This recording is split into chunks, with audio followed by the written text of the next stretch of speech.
Welcome to the Freight Agent Insider Podcast, hosted by Levi Van Pay.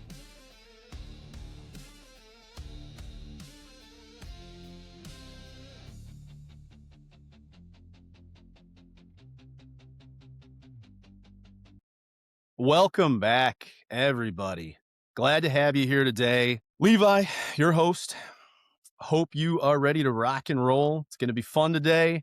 It's also going to be cold today. It's freezing. Today is actually, so if you don't know, I'm up in Wisconsin. We got cheese, we got beer, we've got very, very cold weather. This is the coldest I've ever seen it in Wisconsin in my entire life. With the wind chill, I think it's like negative 48 degrees right now. If you've seen my LinkedIn, I'm not kidding you. Trees are exploding out here. I slept under my bed last night because the bombs were going off all around me. I didn't think that the end of the great Levi Van Pay was going to be a nuclear pine tree, but it looks like that's what it might be. So just weathering the storm, literally. Let's get through it, and if this makes your frigid Monday go a little bit better, that's what I'm here to do. That's what we're here to do. All right. Before we start, as always, I know this is everybody's favorite part of the show.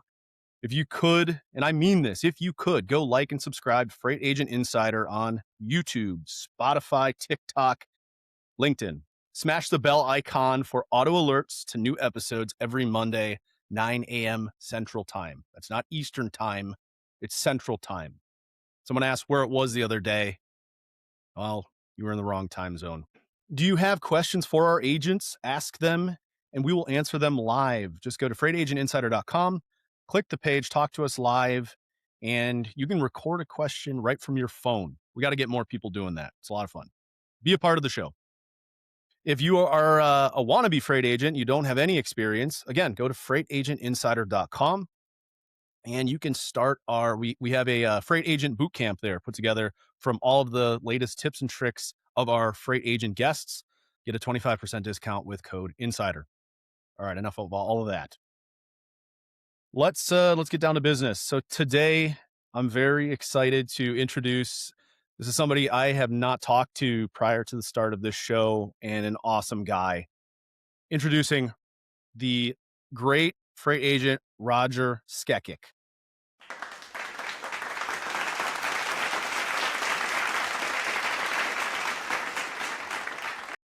Oh, yeah. Roger, Nice. how are you today, man? Pretty good. Thanks for asking, man. How's your day? I heard that it's cold out there. It's cold. It's too cold. In fact, the premise of this episode today is overseas agents. Roger, you are located in Serbia. Is that correct? Correct. Yes, in Serbia. And it's colder in Wisconsin than Serbia. I didn't see that one coming. Yep. Much colder out there. So, Roger, tell us how you found your way into the freight world.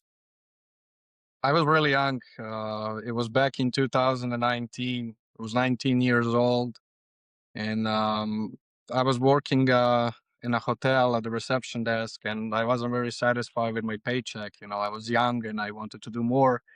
And I did ask my boss at that time to give me a raise, and she didn't want to do that. So I jumped on the internet and trying to, Google that good pay job in Serbia. And I sent like 200 applications. And one day I get a call from a company that is based here in Belgrade. And they called me for an interview. I didn't know what is it about. I go there, they really like me and I really like them. And that's how it all started. I spent my next 5 years there. Very nice. And you've been doing the same thing since, or how did you transition to becoming an agent? So after I spent a solid almost 5 years in that company, I kind of felt limited with my current title and current position and what I do. Back in that company, I was a carrier sales manager, so pretty much my job was to get the freight moving, and deal with people and carrier vetting. And after I finished over there, one of my friends called me to build a brokerage with him. And that was my really the first touch with clients and prospecting, cold calling, and everything. I never did that before, but it was survival mode, so I had to learn it in order to get to that next level. That's a great start, man. That's a great start. And I actually found you on LinkedIn, and it was a kind of a cool surprise that um, I didn't realize until after the fact that you were based in Serbia. But I do talk with quite a few agents, brokers that are based overseas, and I think there's a lot of stigma and stereotype with overseas freight agents. And I thought it was a great time for us to kind of like talk about some of that because it's never really talked about. And I guess from your perspective, what is kind of some of those big misconceptions that, American or Western companies have about working with freight agents in Eastern Europe? Well, I will be 100% with you. I did not personally experience any of that, but I have heard about it from some of my other colleagues and friends. The first thing is some of the people are not only sending emails, but they're also cold calling. And then you got a second type of people that they're only emailing. So pretty much the prospect can't even know if you're overseas or not. For those people who are into cold calling, most of the time the prospect doesn't even realize that because after you start asking some questions about their business and after you're doing that silent audit, they eventually forget about it. So the only thing they care about is if you can fix a problem for them and then add value to their business or not.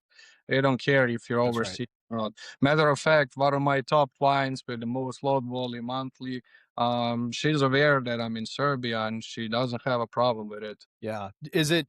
That was one of my questions was actually going to be, um, if there's ever been like a deal that you've lost simply because you're based in Serbia. So you're saying it can be kind of an opposite effect from your perspective? From my perspective, yes, it could be opposite. And so far, I didn't lose any deals because I'm working overseas. And I openly tell to people that I'm from Serbia, and then we talk about Nikola Jokic, Novak Djokovic, all those great sportsmen. And that's a good angle, to get to know to people and see what sport they like, and that's usually a good start point when you're trying to find more about their business. But no, I didn't see that as a problem. Matter of fact, I see that as a difference, and I see that as something that they don't usually do. They all trying to deal with American Yeah. asset companies. They all trying to deal with American big brokerages. I'm not going to mention the names, but you know who they are. And then when someone who's overseas, of course, someone who has really good English, approach them and then ask the right questions. You kind of get their time, and they start calling you Yeah. eventually. You're not just selling the softwares, the AIs, and this and that. You kind of sell your country, your culture, how you approach the people. And trust me, most of these guys, and I mean most of these transportation managers, they are impressed with the way how Serbs and how Serbian people deal with clients. They heard that theory a lot of times when someone will tell them that they're available 24/7. Sorry, but they're actually not. But with certain people, they actually never sleep. So if you have a load that is very hot, and trust me, we won't sleep. But we're gonna stay awake 24 hours, man. Until that load is good to go and loaded and en route and is good for on time delivery. That's definitely one of the things that I've heard about Serbians is you guys just grind. And I think it's probably very, very true, especially hearing it from you. I mean, that's something you can really build your brand around. I also like that you're turning a perceived weakness into probably your greatest strength and one of your greatest selling points through this entire process. That's awesome, Roger. I mean, what's harder for you as an overseas agent? Um, would it be like the time zone differences, or we kind of just hit on this, but like cultural barriers? Well, I like the time zone because I can sleep more. Um, our shift here starts at 2 p.m. But if you are a hustler, you gotta be awake at noon. So we start at 2 p.m. and we finish at 10 p.m. So pretty much you lose your whole day in a freight brokerage. I like that, but most of the people don't because they want to be active. They want to go to the gym. They want to travel. They want to spend time with their loved ones.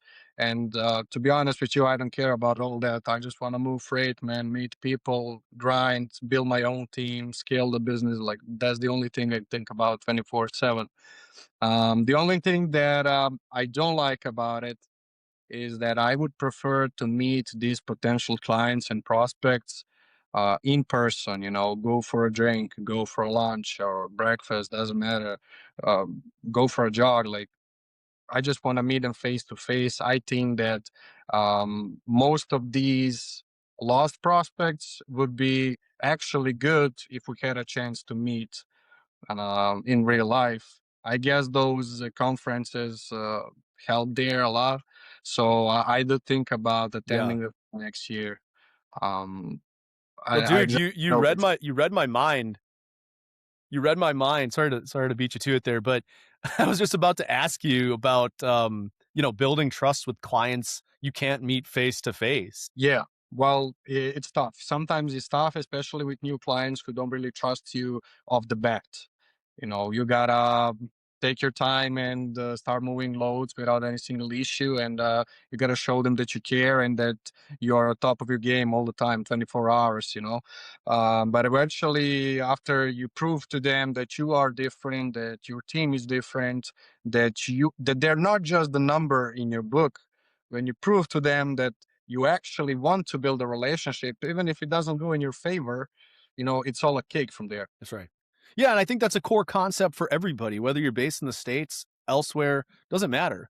Once you build the trust, I say it all the time, Roger, this entire industry is so rooted in trust.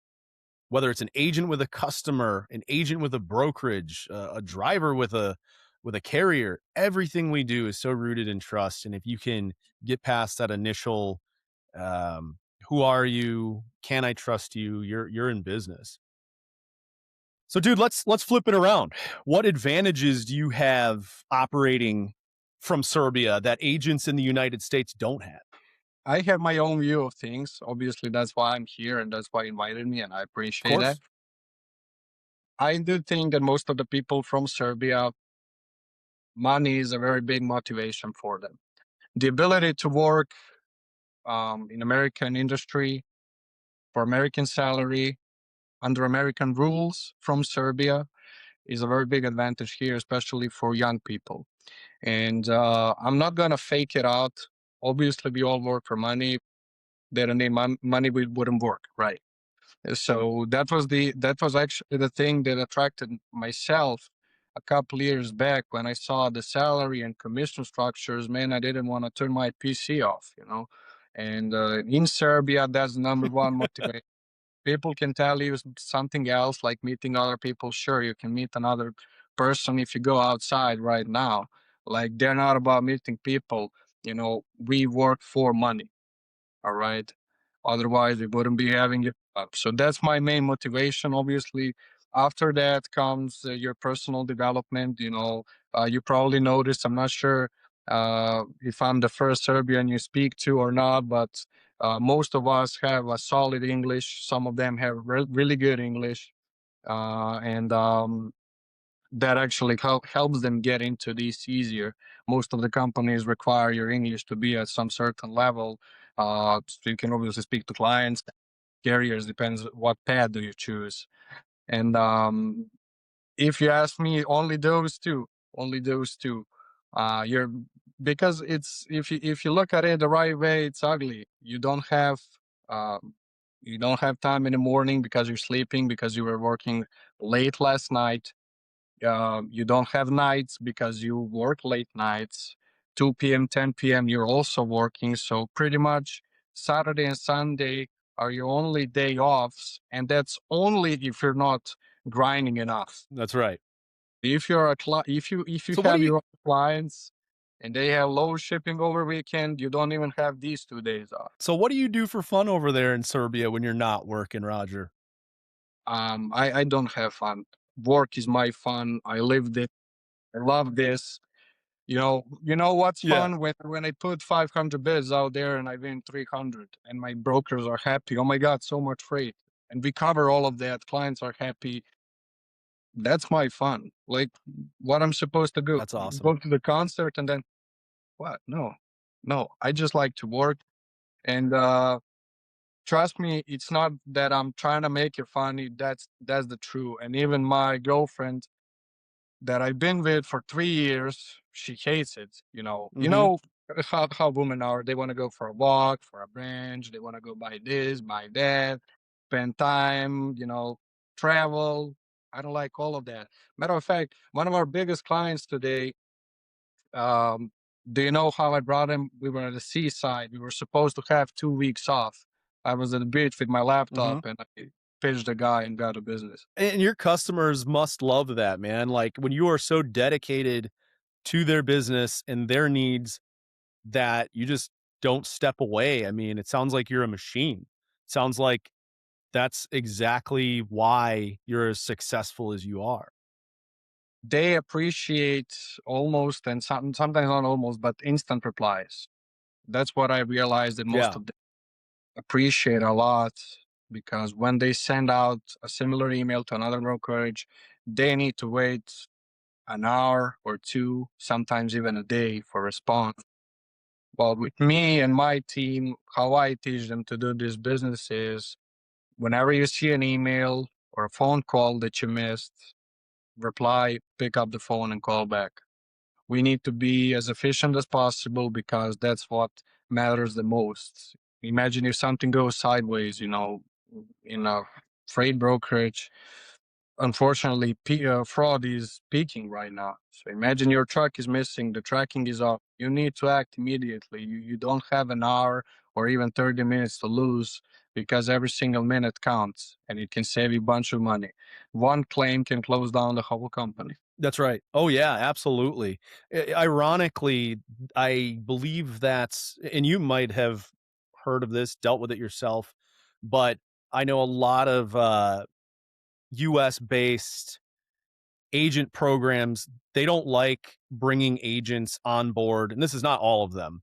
They don't like bringing agents on board that are international. So if they're outside of the US, because I guess the idea there is if something does go wrong, you can easily jump to another program and they're left holding the bag because there's no repercussion since you're not based in the US. True, true. I've heard of that, but I don't know if you've dealt with that. I don't know if you've heard of that. I've heard of that. But one very big company, actually two of them from US, are actively outsourcing in Serbia because people talk good about us and about our work ethics, and we're just especially young people. So I'm not going to mention names. Obviously, I'm not sure if that's going to hurt their business, but there are two very big brokerages from US, actually top 10. Two of them are in top 10. They're outsourcing here and actually have friends working in those companies. I don't think that there's anything wrong with it. As if you provide the people a good training, if you give them the good ground to stand on, um, no truck can disappear. I have a That's guy right. that Yeah, that was in a previous company, but I brought him to work with me. He had no experience, brother. He was booking limos in US, so he didn't know what's a drive-in. Right, his fourth or fifth day, he booked like 30 loads. And to this day, he's with me and he didn't have a single stolen load or accident or anything similar. It's just about how you approach the people and how you explain to them what matters and what doesn't matter that much, especially with wedding. And that's another thing that I can proudly say that this is going to be the seventh year. I didn't have a single load stolen and I didn't have a single claim. incredible. 7 years running. That's incredible. Yeah, clean. Is there any tips you can give us, Roger, for your specific carrier vetting that's allowed you to go all that time without a claim? Yeah, so a lot of people are currently depending on verifying CDLs, VIN numbers, phone numbers, emails, but the truth is you can fake all of that. We've seen a couple of shrimp loads disappear because the scammers would spoof the phone and email, and they would fake everything, get a load, and the load would disappear. Claim goes up to Yeah, $500. I think James Peoples would agree with you on that. Yeah. So from my own experience, uh, trust me or not, of course, I double check the emails, I double check the phone numbers, I double check the CDLs, all of that. I do everything the same that everyone does. But there's one thing that I'm really good at, and that is, I need to speak to that person. If I hear him over the phone, man, my judgment is 100%. I can snip that over the phone anytime, and I'm trying to teach my people do that. It just takes time because that's years of experience right there. But That's right. scammers don't have to sound like they're overseas as well. We met with a lot of Yeah. Eastern European scammers. There are also the scammers that sound. I hope nobody gets offended, but they sound Native American. And most of the time, people would just go ahead and book their load, send their truck, and the tracking would be off in the next hour. So the people need to improve listening on the phone. Most of the people don't listen. They just talk, talk, talk to book, to move on to the next one, to get more commission, get another client. People need to get good at listening because when you're good at listening, nothing can slip through. You can hear any single red flag that the other person may not hear in that particular conversation. So I got good at listening, and that Yeah. eventually helped me prevent fraud in my career.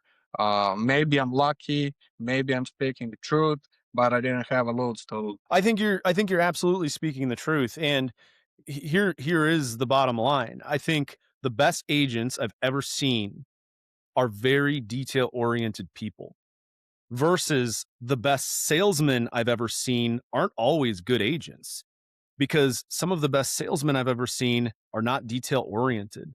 There's a couple people of course, won't name names. A couple people I can think of off the top of my head who are brilliant, brilliant salesmen, but they had the gold bars spinning behind their eyes when they were booking some of these loads, and they weren't real customers. Next thing you know, they're out 50, 60, 70 grand to a scammer. And the brokerage is left holding the bag because, of course, those people are gone. Those are US based people. So I think you make a very valid point. New customer lockdown. Word on the street is you have onboarded a new customer recently. You don't have to give names or anything like that. That's your information. But we'd love to know your avenue for onboarding new customers and how you go about it, specifically this new one. Yeah, so obviously I cold call and I cold email. I do the same thing everyone does, just a bit differently.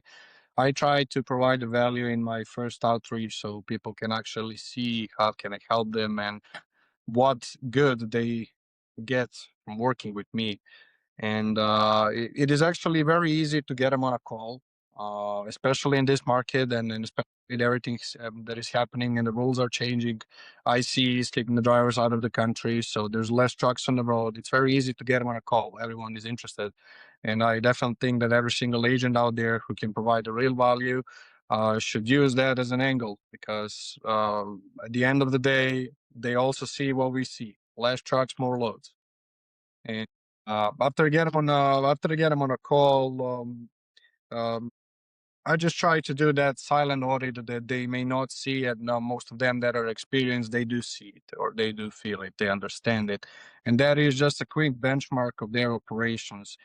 Questions such as where are your warehouses, where do you ship to, equipment type, what's the commodities, weights, what lane gives you most headaches, what lane keeps you awake at night, are you seasonal, are you not, when are you most busy?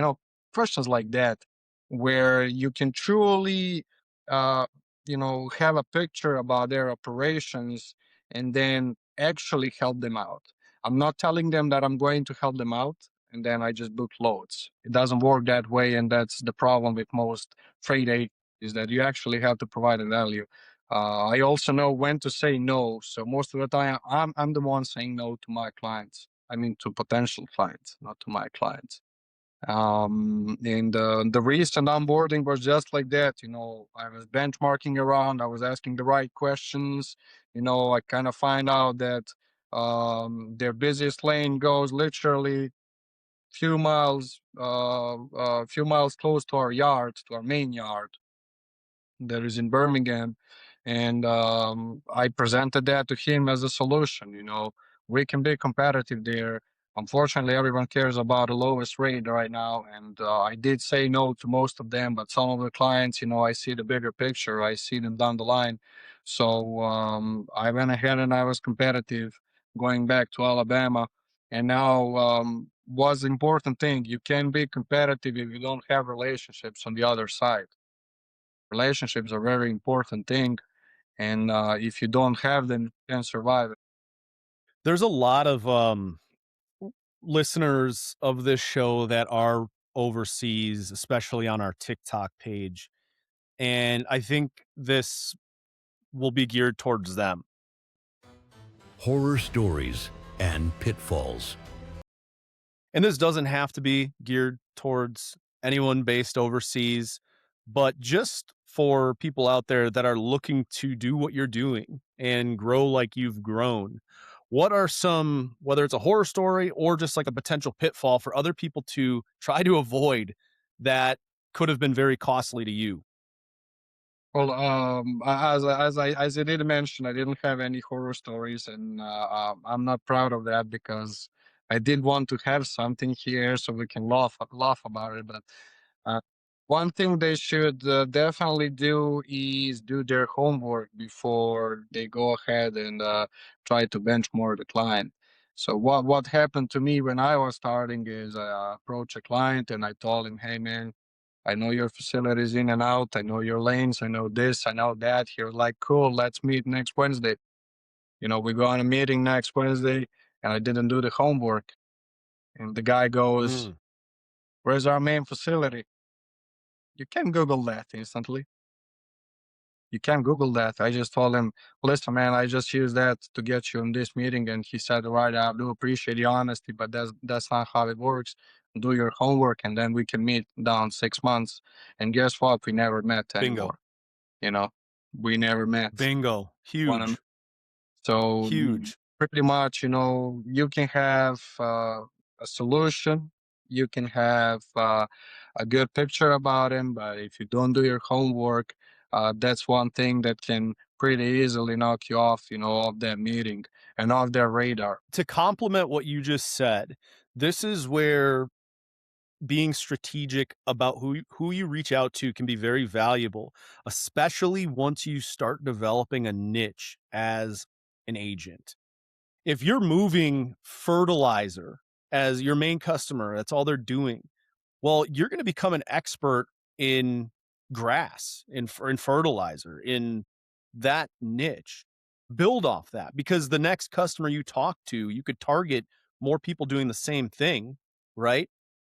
You're going to know exactly what to say to those people versus if you just start reaching out to, a blue crab distributor and you have no idea what temperature that Yeah. product needs to move at. Roger, am I making sense here? Yes, you are. You can't jump from food and beverage to metals and coils. You can't do that. So you gotta pick a niche. You're right. Yes. That's right. All right, man. We're just about ready to wrap this up, but before we wrap it up, let's end it on this one. Freight agent insider tips for success. What's a tip that you have for everybody out there listening? There's a lot of listeners that are just trying to break into the industry. Could be for more established individuals. What do you got for us? So there are a couple of things that are very important and that I always tell people that are trying to get into this. The first thing is over the years you gotta try and build a good team. Doesn't matter if you work together or not. You gotta have a couple of people in your pocket. If a great opportunity arises, you need a few very good people that you can call and the people that you can count on so you can make it work. If you don't have the right people, nothing works. Second thing is don't speak everything you know. Speak less because I don't like to say it, but it's true. People are people, and people are gonna try ruin everything. Don't believe everyone who approaches you and tells you they want to help you. Trust me, I've seen that a lot of times. Most of them, just trying to put a knife in your back. Don't That's right. don't speak a lot. And then the third thing, whenever you see a new, let's say, software, a new lane, a new client, new this, new that, learn it. Don't sleep on it. Don't just be 9 to 5 guy and then you go out with the boys or you go out with the girls. This is a marathon industry where you can pretty much improve every single year. Not just your title, but it's limitless. You can scale all the It time on is. different ways. You can have every single client in the world for a drive and you don't have for a reefer. Then you can get every single reefer client load have for a flatbed. Then there's auto transport, there's drayage, there's this, there's intermodal.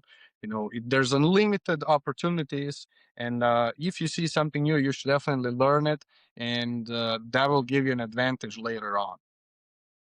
And then the fourth thing is if you don't want to hustle like there's no tomorrow, don't start. Hustle is what made things different. Beautiful. Back in the days when I was starting, here's a short story why hustle matters. Is in my first company, I'm gonna say loudly who they are. I work for CW Carriers out of Tampa, Florida. Very good people, and they're the first one to give me a chance. I was very young, and they really didn't have a single reason to give me the chance. But there was 3 or 4 of us in the group. One girl, she was killing it. Always top margin, top loads booked. And then there were 2 guys between me and her. I was at the bottom. Yeah, um, all of them share the same thing. They would be in the office at 2 p.m. and they would leave at 10. No matter what happens on the board, they are in at 2, they leave at 10. No weekend work. And I was the only guy who would be in the office at noon and then I would leave at midnight or 1 a.m. Serbian time. I was the only one, trying to learn, trying to book that half load that is left or a few of them that are left. Trying to motivate other people, give Yeah. them knowledge that I have. And eventually, after I won an award for Broker of the Quarter, one of their seniors explained to the team why did I win it. Because at that time, I was third on the list. I was not the first one. And he said that you can beat or you can beat or you can't learn work ethics. So she may have more loads, she may have a better margin, but she was leaving at 10 p.m. every day.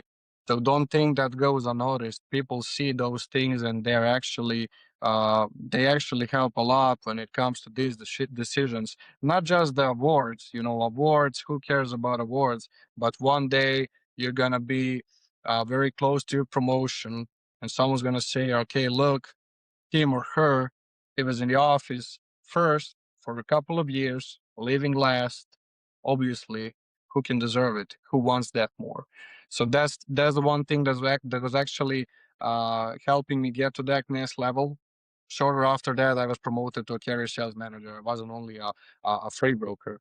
And to this day, I do it. I still do it. I'm the first one to open my laptop. I'm the last one to close it, you know. And people sometimes wonder, Alex yeah, Alex Hermosi had a really good quote. Uh, you'll like this one if you haven't heard it, Roger. It was, those who want a work-life balance usually don't excel at either.